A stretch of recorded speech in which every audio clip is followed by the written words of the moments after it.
ഒരുപാട് സങ്കടമുള്ള വാർത്തയാണ് കേൾക്കുന്നത്.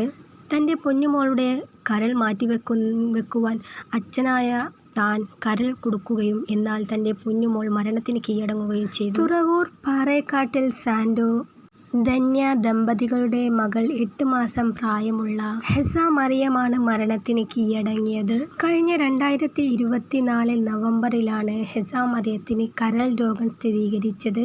എന്നാൽ കരൾ പകുത്തു നൽകുവാനായി അച്ഛൻ സാൻഡോ വാക്ക് നൽകിയിരുന്നു. മകളുടെ ജീവന് വേണ്ടി കരൾ കൊടുക്കാം എന്ന് പറഞ്ഞിരുന്നു. എറണാകുളത്തെ ഹോസ്പിറ്റലിലായിരുന്നു ഇവർ രണ്ടുപേരുടെയും ചികിത്സ.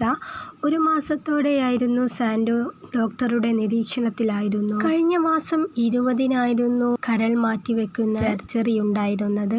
ഹോസ്പിറ്റലിൻ്റെ അടുത്ത് വാടകയ്ക്ക് താമസിക്കുകയായിരുന്നു ഇവർ ഫാമിലിയോടൊപ്പം.